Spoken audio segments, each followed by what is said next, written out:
F is an old chemical factory south of the city. The Baron's men operate out of there.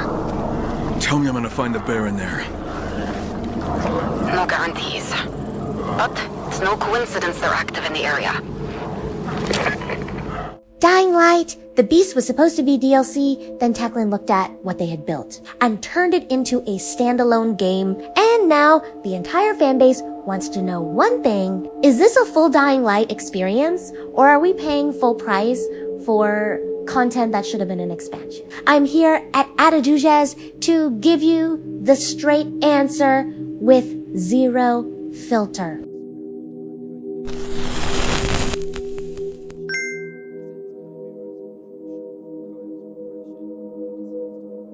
The Beast brings back Kyle Crane, the protagonist from the original Dying Light, and drops him into a massive forested open world called Castor Woods. Crane has been through something horrific since we last saw him, and what he becomes is central to the entire story. No spoilers here, but this is a deeply personal revenge story set inside a world that is very much trying to kill you at every turn. The core loop is exactly what Dying Light fans already love, and it's been sharpened. You explore the open world on foot or by vehicle, complete missions, gather resources, craft weapons, and survive. The day-night cycle still fundamentally changes how you play. Daytime is dangerous. Nighttime is a different kind of terrifying. The loop is familiar, but the new setting gives it genuine freshness. Parkour is back, and it feels incredible. Castor Woods is built vertically as well as horizontally.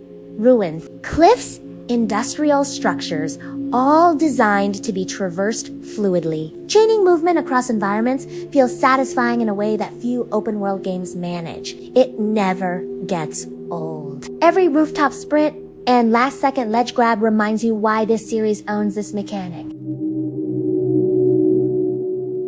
Combat has received a meaningful upgrade. Melee is more visceral.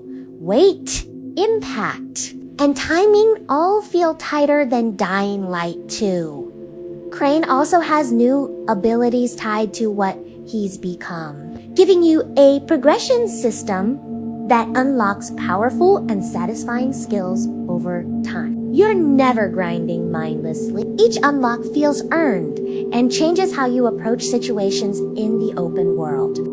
The crafting and resource system is deep but never overwhelming. Scavenging materials to build and upgrade weapons stays rewarding throughout the entire game. The weapon degradation system returns. Your gear breaks down over time, which some players love and others genuinely hate. It forces you to stay resourceful and makes every combat decision feel meaningful. It's divisive, but it's also core to this game's identity. Let's talk about the parkour and combat in more depth, because this is where the Beast really separates itself. The movement system has been refined to a point where it feels almost cinematic in real time. Vaulting over a zombie, grabbing a ledge, mid-fall, sliding under a barrier, and immediately swinging into melee. It flows. This is the most fluid Dying Light has ever felt, and that's saying something. The combat with Crane's new abilities adds a layer that Dying Light 2 was missing. Without spoiling what he becomes, Crane has access to powerful situational abilities that blend into the fight naturally. Using them strategically, especially at night against tougher enemies, creates moments that feel genuinely spectacular. This is the kind of combat that makes you describe encounters to friends afterward. That's the benchmark. Kyle Crane's return is more than fan service. This is a story about what happens to a person when they're subjected to something they never consented to. The revenge arc is emotionally grounded in a way that Dying Light never quite achieved. Crane's voice, his reactions, his dialogue, all of it carries the weight of someone who has genuinely been through something. The writing here is the best in the franchise.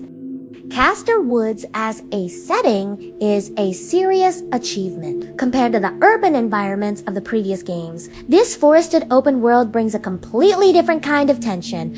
Fog rolls through the trees at night, infected move differently in open terrain. Structures are spaced in ways that make you think harder about movement routes. The environment actively participates in making you feel exposed, in a way city streets never quite managed. The day-night cycle has been redesigned with more intent. Nighttime in the Beast isn't just harder, it's a completely different experience. Volatiles, the most dangerous enemies in the franchise, behave more unpredictably than ever. And because of the forested setting, you lose visual reference points faster. Getting caught in the open at night without cover or a clear exit route is one of the most genuinely stressful experiences in recent open world gaming. Time for the real talk. And at Adoogez, we don't soften this. The open world, for all its strengths, has a side quest problem. Too many secondary missions follow a repetitive structure. Go here, clear area, collect thing, come back.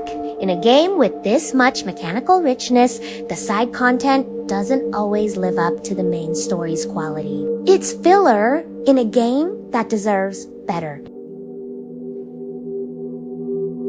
The standalone price point is going to be a sticking point for some players. This was originally designed as an expansion and even polished into a full release. The overall content volume feels lighter than a traditional full-price Dying Light title. The main story is excellent, but shorter than expected.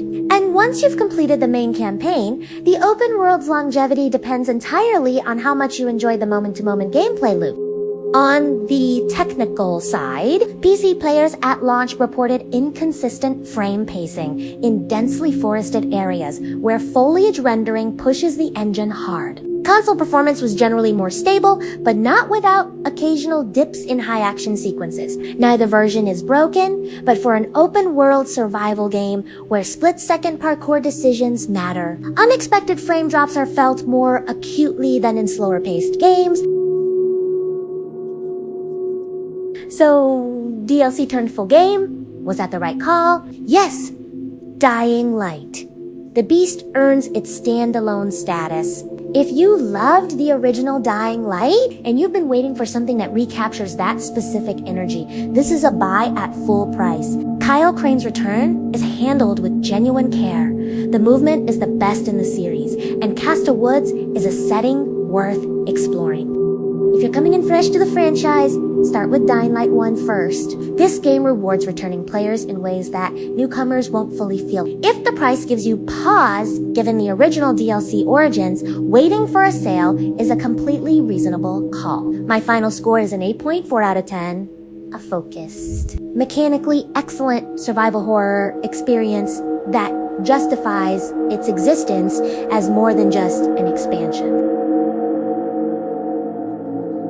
Here's my question for you. Does Kyle Crane coming back make you more excited about the future of this franchise? Or do you think Dying Light should have moved on entirely after Dying Light 2? I genuinely want to know. Drop it below. And if you want honest reviews that never sell you a game you shouldn't buy, subscribe to Adoogez. Real takes every single week. See you in the next one.